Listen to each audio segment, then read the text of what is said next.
ಹೊರದೇಶಕ್ಕೆ ಓದಕ್ಕೆ ಹೋದಾಗ ಮಕ್ಕಳಿಗೆ ಅಡುಗೆ ಮಾಡ್ಕೊಳ್ಳೋದು ಭಾಳ ಕಷ್ಟ ಆಗುತ್ತೆ.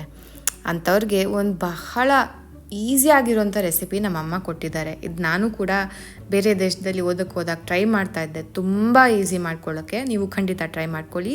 ಮೊದಲು ಒಂದು ಬದನೆಕಾಯ್ನ ತೊಗೊಳ್ಳಿ.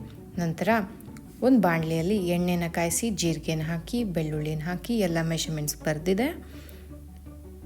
ನಂತರ ಈರುಳ್ಳಿನ ಹಾಕಿ ಬಾಡಿಸಿ, ನಂತರ ಅರಿಶಿನದ ಪುಡಿ, ಖಾರದ ಪುಡಿ ಹಾಗೂ ಗರಂ ಮಸಾಲಾನ ಹಾಕಿ, ಇದನ್ನ ಹಾಕಿ ಸ್ವಲ್ಪ ಹೊತ್ತು ಬಾಡಿಸಿ, ನಂತರ ಟೊಮೆಟೊನ ಹಾಕಿ ಬಾಡಿಸಿ. ಟೊಮೆಟೊ ಸಾಫ್ಟ್ ಆಗ್ತಿದ್ದಂಗೆ ಬದನೆಕಾಯಿನ ಹೆಚ್ಚಿಬಿಟ್ಟು ಹಾಕಿ. ಈ ಥರ ಸಣ್ಣಗೆ ಹೆಚ್ಚೋದು ಬೇಡ, ಈ ಥರ ಮೀಡಿಯಮ್ ದಪ್ಪಾಗಿ ಹೆಚ್ಚಿ ಹಾಕಿ. ನಂತರ ಉಪ್ಪನ್ನು ಹಾಕಿ 2-3 ಚಮಚ ನೀರು ಹಾಕಿ ಇದನ್ನ ಕುದಿಯಲು ಬಿಡಿ. ಸ್ವಲ್ಪ ಸಮಯದ ನಂತರ ಈ ಥರ ಸಾಫ್ಟಾಗಿ ಪಲ್ಯ ರೆಡಿ ಆಗೋಗುತ್ತೆ. ಇದನ್ನು ನೀವು ಚಪಾತಿ ಜೊತೆ, ಅನ್ನದ ಜೊತೆ, ಅಥವಾ ದೋಸೆ ಜೊತೆ, ಅಥವಾ ರೊಟ್ಟಿ ಜೊತೆ ಕೂಡ ತಿನ್ಬೋದು.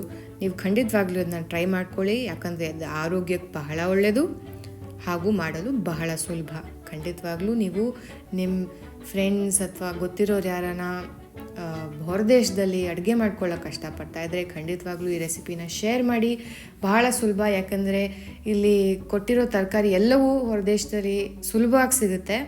ಅದಕ್ಕೆ ಇದನ್ನ ಶೇರ್ ಮಾಡಿ, ಅವರು ಖುಷಿ ಪಡ್ತಾರೆ. ಧನ್ಯವಾದಗಳು.